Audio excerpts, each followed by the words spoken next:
About a year ago, I made several videos addressing the book Rescue Plan for Planet Earth: Democratic World Government Through a Global Referendum, written by Jim Stark. Well, a few weeks ago, Jim contacts me by email and informs me that Vote World Parliament, the NGO behind the global referendum currently being conducted on the internet, would like to feature my videos on their main site. I felt very flattered when I heard this, by the way. And also, Jim offered to send me a few copies of his book free of charge, which he did. Very generous move of him, I would say.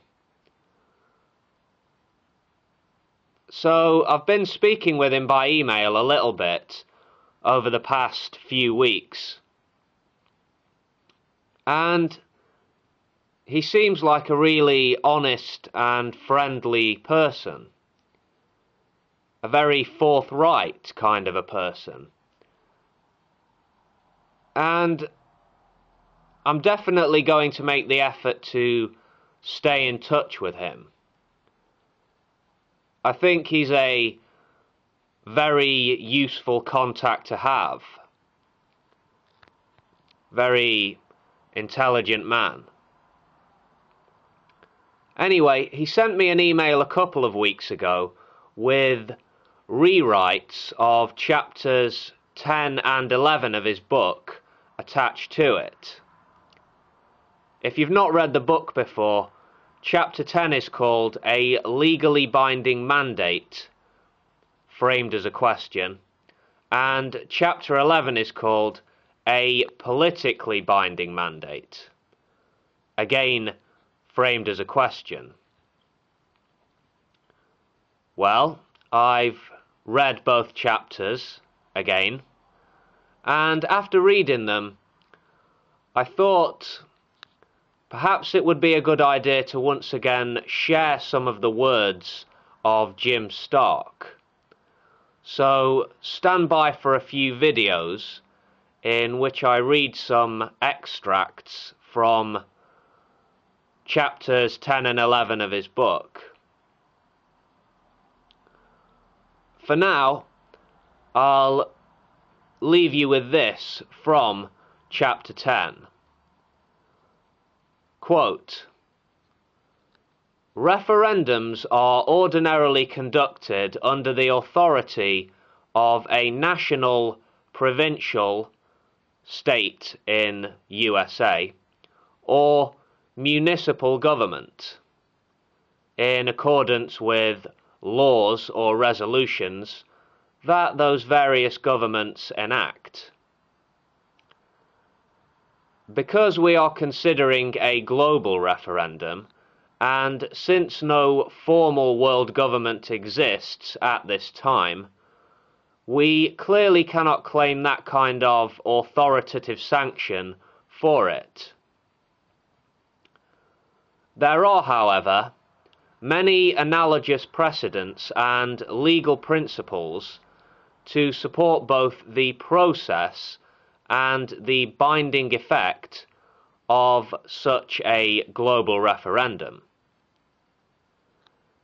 In past centuries, governments and nations have been created, if not directly by the people, at least with their basic support or acquiescence.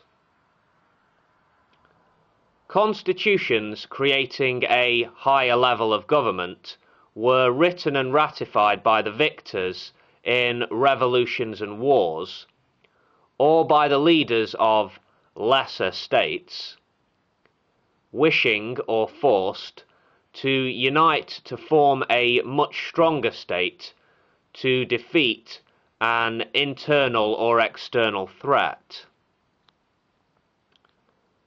These documents are often not ratified directly by the people involved, but gain their credibility and authority indirectly through subsequent support of their drafters and/or through a willing adherence to their terms by the people affected. It is not surprising that the founders of nations or empires did not provide for global referendums. Their focus was power within the nation state. Nor is it surprising that the victors in World War II didn't make provisions for global referendums when they met to establish the United Nations. Their stated purposes were, among other things, to prevent all future war, to strengthen human rights and international law, and to promote social progress. See the preamble to the UN Charter. Their solution was focused on attempting to eliminate the causes of war between or among nations by establishing higher but undemocratic forums, like the UN itself and its related organs, in which disputes between or among nations can be resolved while still maintaining the then existing national power bases and confirming the sovereignty and the artificially established borders of all nation states.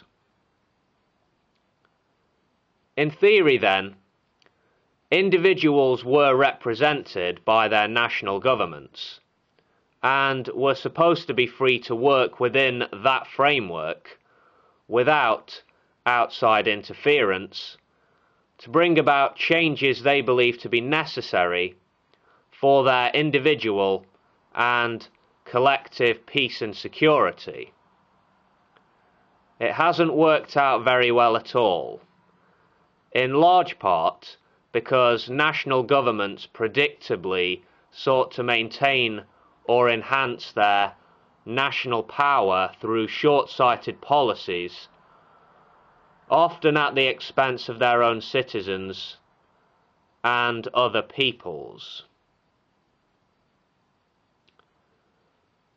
Until recently, little thought was given to the fact that the Earth is like a spaceship in which all passengers must rely on the same finite supply of life-sustaining resources and the same destructible ecosystems. The victors of World War II did, however, articulate some important and widely accepted principles that have been expanded and refined by the member states of the UN. In the last 50 years, international law has evolved from a system focused almost exclusively on relations between nations to a system encompassing the rights of individuals as well as the responsibilities of national governments towards their own citizens. These new laws and principles, established or confirmed in numerous international conventions, treaties, or declarations, clearly support the legitimacy and binding nature of a global referendum. End quote. Plenty to think about there, to be sure. Anyway, until next time, folks, take care of yourselves. Peace.